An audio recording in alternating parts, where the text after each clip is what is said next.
Kita naikkan ada, oh ini Nara Collection sudah naik kembali, Bu Nara. Saya heran dengan kaum muslimin ini. Sudah dibilang siapa menyerupai satu kaum termasuk golongan mereka. Itu nandar nama-namanya menyerupai satu kaum. Masih kalian ikut-ikutin. Ya, Kak Nara, silakan. Iya Bang, kemarin saya kan ada naik di komalnya Nandar karena saya penasaran. Dia suruh buka ayat yang dimana ayat itu menurut dia Yesus itu berpoligami dan punya istri 3. Dan saya cari ayat yang dia bilang itu tidak ada. Tapi dia suruh kita mencari dongeng yang dia karang sendiri. Karena saya cari, bahkan saya penasaran buka komal, semua pada bilang nggak ada, mana ada. Dan saya juga semalam nonton film Yesus itu justru dia banyak pergi ini ya sama murid-muridnya. Nah, makanya aku pikir dari kalau umpamanya di pikiran saya itu kan dari mana Yesus bisa sempat punya istri 3, sedangkan dia mencari orang yang berdosa dan diinikan sama dia, diselamatkan sama dia, seperti itu ya, Kak. jadi begini, saya kasih tahu ya latar belakangnya Nandar. Jadi Nandar ini dia itu ada sedikit mengalami disorder. Jadi yang seharusnya ininya di sini agak miring ke sini sedikit. Nah, kenapa dia begitu? Gini. Makanya teman-teman saya bilang dampak dari kedatangan Zakir Naik itu sangat besar bagi kaum muslimin wal muslimat. Nah, Nandar ini salah satu korban dari Zakir Naik. Di mana Zakir Naik itu mengatakan hal-hal yang tidak ada dalam Bible dan dia percaya itu. Nah, sekarang saya kasih tahu ada yang disebut dengan penyakit mental namanya mitomania. Tahu Bu mitomania? Kak Nara tahu mitomania? Nah, mitomania ini, penyakit mitomania itu adalah penyakit di mana seseorang itu berbohong, tetapi dia mengira bahwa kebohongan yang dikarang itu adalah kebenaran. Kan parah kan? Biasanya kalau kita bohong kan kita tahu kalau itu bohong. Iya benar. Nah, tapi ada satu jenis penyakit namanya mitomania. Dia berbohong, tetapi karena dia mengalami gangguan mental, dia mengira bahwa kebohongan yang dia utarakan itu adalah kebenaran. Dan si Nandar mengalami penyakit mitomania itu. Nah, di mana contoh-contohnya? Dia mengatakan bahwa di dalam Bible, Yesus poligami, punya istri 3 katanya. Itu salah satu jenis mitomania yang dialami Nandar. Nah, banyak teman-teman muslim mengalami hal yang sama, Bu. Contohnya apa? Mereka mengalami mitomania juga bahwa di dalam Bible Yesus tidak disalibkan, tetapi diserupakan. Banyak hal-hal yang lain. Seperti itu. Terus ini bagaimana ini Kak Edis? Kata Selina, dia udah ke Islam. Saya juga udah ke gereja ini, pergi belajar kemarin. Ya. Pergi lebih, maksudnya kemarin hari Minggu ya, saya coba ke gereja. Pada saat saya di gereja itu, saya masuk gemetar Bang Edis. Saya gemetar, terus saya tanya kebetulan saya kan sama mantan suami itu kan kayak saudara. Dia masih Kristen ya. Saya sama dia dulu itu 16 tahun, tapi saya tetap di agama saya Muslim. Beliau ya di ini, artinya saya diajaklah ke gereja kemarin karena itu permintaan saya. Saya di gereja itu cuma mereka berdiri nyanyi, tangan ditaruh di atas. Saya juga berdiri. Loh kok saya kayak kedinginan gitu. Itu padahal saya cuma lagu aja, tapi saya kayak nangis gitu. Nangisnya itu kayak orang terseduh-seduh ya. Itu yang alami. Dan saya dulu pernah dapat waktu saya kan sakit tuh Mas Edis, saya sakit terus saya ngikut doa pastur. Itu saya berapa hari itu tidak bisa buang air karena memang itu penyakit saya kan penyakit yang kritis ya, Hmm. kanker Mas. Oh. Itu saya berapa hari tidak bisa buang air. Hmm. Itu kentut aja itu susah.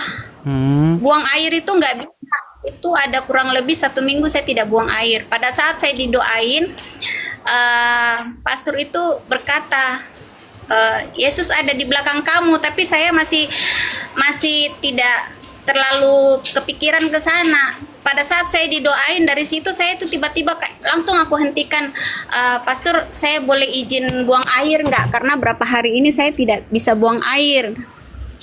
Itu yang saya alami, tapi Ya, saya masih artinya- ini pada saat saya Ya, makanya di dalam kekristenan itu kita itu percaya dengan yang namanya tanda bahwa kita tidak mempercayai suatu yang ngaku-ngaku. Contoh begini, banyak orang ngaku-ngaku saya Tuhan, saya Tuhan. Banyak orang yang ngaku-ngaku saya Nabi, tetapi mereka tidak punya tanda. Nah, di dalam kekristenan tandanya bahwa kita tidak mempercayai sesuatu yang dongeng-dongeng adalah mujizat itu. Ada kesembuhan. Ketika Yesus membangkitkan orang mati, menyembuhkan orang yang tuli, kemudian orang buta melihat, itu adalah sebuah sign, sebuah tanda bahwasanya apa yang dikatakan Yesus itu benar. Begitu. Iya, iya. Kalau dalam Islam, nanti saya mau ngomong nanti dibilang penistaan. Muhammad sendiri tidak punya mujizat di dalam agama Islam itu. Iya, tapi ini aku mau sampaikan sama Bang Edis ya. Bang Edis buka acara seperti ini, aku baru tahu, ya kurang lebih 10 harian lah. Kayak gitu. Saya baru ikutin, terus setelah saya ikutin kok hati saya kayak jangan gitu ya. Sorry Mas. Hati saya kayak kok dengan adanya Bang Edis ngomong saya kayak pengen taunya tentang Tuhan Yesus gitu, tentang Yesus Ya. gitu kan. Ya, Makanya saya pelajari terus. Ya. Makanya saya pelajari terus. Ternyata bukan cuma saya, Bang Edis yang pengen tahu. Ternyata ada beberapa Muslim yang DM saya, dia bilang, saya sebenarnya Bu, setelah saya dengar Bang Edis bicara itu dia juga ninggalin hijabnya, terus dia itu pengen masuk Kristen, tapi di sekelilingnya itu banyak Muslim termasuk saudaranya, orang tuanya, jadi dia tidak berani, makanya jalan satu-satunya dia lepas hijab. Banyak Bu. Jadi yang DM saya juga banyak, Bang saya Muslim. Semenjak nonton channel Abang saya jadi penasaran begini-begini. Bagaimana caranya Bang supaya saya jadi orang Kristen? Banyak sekali. Nah inilah tugas gereja supaya gereja mengambil tindakan terhadap orang-orang seperti ini, seperti itu. Dengan mengajarkan pengajaran yang benar, pengajaran yang sehat, Alkitabiah, ya kan? Diajari supaya menjadi manusia baru. Kalau dahulu sibuk dengan ritualisme, pakai ini namanya fisik-fisik, sekarang sibuk mendandani kerohanian bukan jasmania, begitu. Karena kalau saya lihat Bu di dalam agama Islam yang penting jilbab-jilbaban masuk surga. Nah tapi kalau di dalam Kristen itu nggak seperti itu Bu. Di dalam Kristen itu bicara bagaimana menjadi manusia baru, bukan penampilan baru. Kalau dalam agama Muslim kan ya penampilan baru. Yang penting pakai jilbab. Karena di dalam agama Islam barang siapa yang mengucapkan syahadat, barang siapa mengucapkan kalimat syahadat masuk surga walaupun maling, walaupun berzina, kata Muhammad. Makanya kalau saya lihat Bu ya dalam agama Islam itu memang berubahnya itu berubah penampilannya, tidak berubah hatinya. Tapi di dalam agama Kristen, bagaimana Tuhan itu melihat hati. Kalau dalam agama Islam, ya saya mohon maaf ini, kalau ngomong begini nanti takutnya Ibu Nara tersinggung. Saya kasih contoh ya, Bu Nara ya. Nih, saya kasih contoh nih. Tidak. Saya naik ke sini tidak mungkin mau tersinggung lah. Nih, ini saya kasih contoh nih.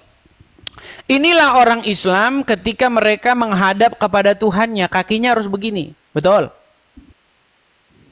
Ini kakinya harus begini. Nah, makanya saya pernah mengajukan pertanyaan nih. Kenapa kaki harus begini?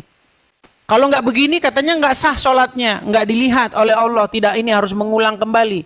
Nah, makanya saya bilang, kalau di dalam agama Kristen, manusia melihat apa yang dilihat oleh matanya, tetapi Tuhan melihat hati. Manusia melihat apa yang nampak, tetapi Tuhan melihat hati. Makanya di dalam ajaran agama Kristen, datang kepada Tuhan bukan soal kaki.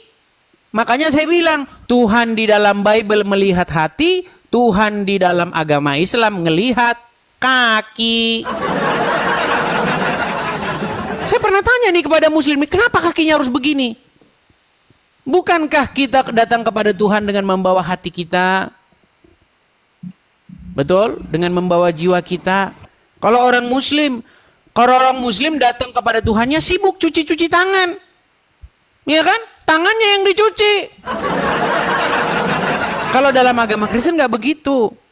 Bagaimana kita membawa hati kita yang baru, kehidupan kita yang baru. Jadi makanya kekristenan itu bicara soal kerohanian, sedangkan di dalam agama Islam bisa bicara soal kejasmanian. Begitu. Tapi ginilah, coba datangi gereja. Ya, ini saya mau tanyakan juga, Bang Edis. Kemarin juga Nandar ada komal sama temannya ya, katanya mahasiswi yang berhijab itu, yang pakai kacamata besar juga itu, katanya mahasiswi sih, tapi ditanya kenapa tidak boleh membunuh cicak, tapi dia tidak jawab. Alasannya seperti ini, padahal itu ada ceritanya, dan ceritanya itu saya sudah dapatkan, dan Ustadz juga ngomongnya seperti, ulama juga ngomongnya seperti itu, ada alasannya kenapa kita membunuh cicak. Cicak dibunuh satu kali itu sama halnya kita punya amal 100 kali. Itu saya udah dapat jawabannya. Cuma saya udah tanyakan itu, Bang. Yang saya tanyakan katanya Nabi Isa itu Nabi Isa bukan Yesus. Kalau Yesus, Nabi Isa itu bukan Yesus. Tapi saya dapat kalau Nabi Isa itu adalah Nabi Isa itu Isa Al-Masih. Apa benar, apa kayak gimana sih ceritanya itu, Bang? Saya kurang ngerti, saya kurang paham. Ya, baik. Ya, saya juga sebenarnya ada diundang oleh satu keluarga untuk membahas khusus masalah Isa dan Yesus ini ya. Mungkin acaranya besok ya. Gini. Jadi Isa di dalam Quran itu merujuk kepada sosok anak Maria, dilahirkan oleh seorang perawan. Dan ada peristiwa tentang penyaliban, sekalipun yang disalibkan menurut agama Islam bukan Isa, tetapi yang diserupakan. Tapi itu pun debatable, ada yang bilang itu Isa betulan. Jadi muslim masih bingung. Sebenarnya itu ingin merujuk kepada satu sosok, yaitu Yesus. Nah, tetapi maaf beribu maaf, sosok Yesus yang digambarkan oleh Al-Quran itu tidak sesuai dengan Yesus yang sebenarnya. Begitu. Makanya kalau dalam versi bahasa sederhananya, sosok Isa yang digambarkan di dalam Al-Quran itu, menurut agama kami itu adalah Yesus yang lain. Begitu. Sekalipun ada dikatakan di dalam Al-Quran yang saya setuju dengan sosok Yesus, sosok Isa. Contohnya, masalah dia orang yang suci. Itu saya setuju. Quran mengatakan dia orang yang suci. Tetapi kalau Quran mengatakan bahwa sosok Yesus atau Isa itu tidak disalibkan, saya tidak setuju. Nah, tetapi umat muslim pun sebenarnya masih berdebat mereka satu sama lain. Ada yang mengatakan, contohnya Zakir Naik. Zakir Naik itu tidak percaya dengan teori penyerupaan itu diganti orang lain, nggak percaya dia. Dia tetap percaya yang disalib itu tetap Isa. Tetapi Allah membuat atau menyamarkan mata-mata orang yang melihat dia itu seolah-olah mati. Jadi yang disamarkan itu bukan Isanya, tetapi yang disamarkan itu adalah mereka yang memandang. Mereka memandang Isa seolah-olah Isa itu mati. Tetapi ternyata Isa itu tidak mati. Makanya ketika dia dimakamkan, dia bangun kembali siuman. Karena mata mereka telah ditipu, telah disamarkan seolah-olah melihat Isa meninggal. Itu paham yang dipahami oleh Zakir Naik. Bayangkan kitab Al-Quran yang mengatakan dirinya jelas membuat umat muslim makin pusing sendiri, satu sama lain berdebat. Gitu. Intinya itu merujuk kepada sosok yang sama tetapi hasilnya berbeda. Itu seperti contoh ya kalau zaman-zaman sekarang ya. Ada sosok Joko Widodo. Ada yang mengatakan Joko Widodo itu ijazahnya palsu. Ada yang mengatakan Joko Widodo itu asli lulusan UGM. Nah, mana yang benar? Nah, itu merujuk kepada sosok yang sama, tetapi ceritanya yang berbeda. Nggak beda jauh. Contoh misalnya Bung Karno. Bung Karno itu ada yang bilang dia lahir di Blitar. Ada yang bilang dia lahir di Surabaya. Tetapi itu merujuk kepada sosok yang sama, tetapi versi yang berbeda gitu. Makanya tidak mungkin ada dua. Soekarno itu tidak mungkin ada dua. Gitu. Begitu juga Joko Widodo itu nggak mungkin ada dua. Yang mana yang benar kan itu pertanyaan kita sekarang. Yang lulusan UGM atau yang bukan lulus UGM kan gitu. Nah, sama seperti sosok Yesus dan Isa juga. Mana yang benar? Nah, makanya kita menggunakan kajian-kajian yang bersifat ilmiah dan akademis. Contoh misalnya, sosok Yesus yang digambarkan di dalam Injil itu berasal dari peristiwa kejadian, berasal dari saksi mata. Ya kan? Tidak jauh dari tahun di mana kejadian itu terjadi. Lokasinya disebutkan. Ya kan? Di mana lahirnya dan seterusnya dijelaskan secara gamblang. Nah, muncul Al-Quran 700 tahun kemudian. Tidak di Israel, tetapi di Arab Saudi. Coba secara logika, mana yang lebih kita terima? Yang diterangkan, yang diutarakan oleh para saksi mata, dekat dari tempat kejadian, dan tahun kejadiannya pun dekat, atau yang diceritakan oleh orang yang 700 tahun kemudian lahirnya, yang tahunnya jauh sekali dari peristiwanya dan tempatnya juga jauh. Begitu.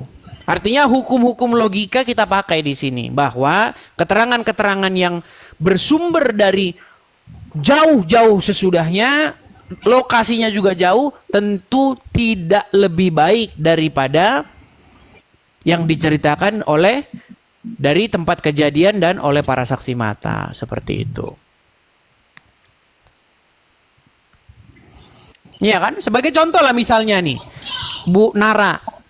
Siapa yang lebih baik menceritakan tentang Bu Nara? Bukankah keluarga? Bukankah teman-teman? Bukankah orang-orang yang bersama-sama dengan Bu Nara?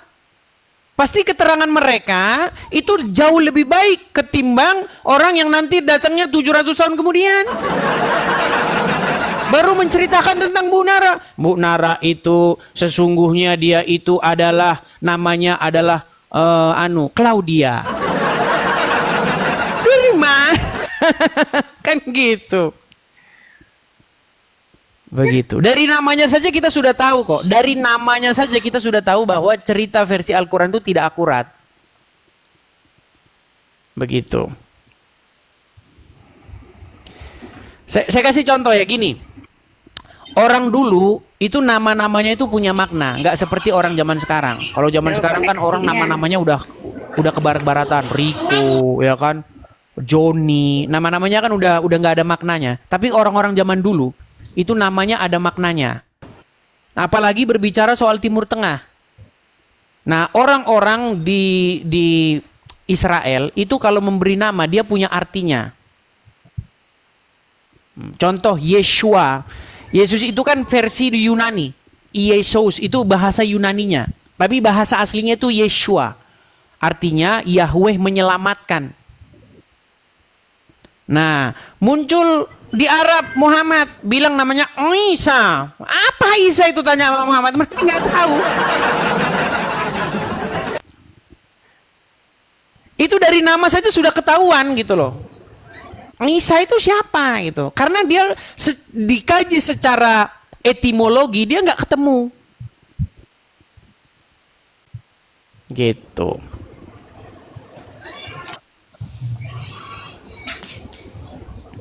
Seperti itu, Bu Iya, Nara. sekarang Lina jadi muridnya. Gimana? Sekarang Lina tadi ada kasih naik nandar di roomnya, sampai aku juga ketawa karena dia sudah mengikutin logatnya abang kalau berdebat. Jadi saya pikir Lina sudah jadi murid abang juga.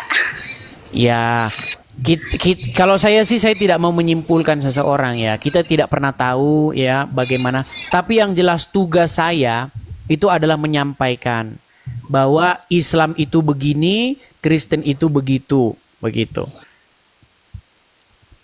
Ya, kalau ada orang menyimpulkan bahwa begini dan begitu, saya berlepas diri. Yang jelas saya hanya menyampaikan sedemikianlah adanya Islam, sedemikianlah adanya Kristen. Kenapa saya menyampaikan itu?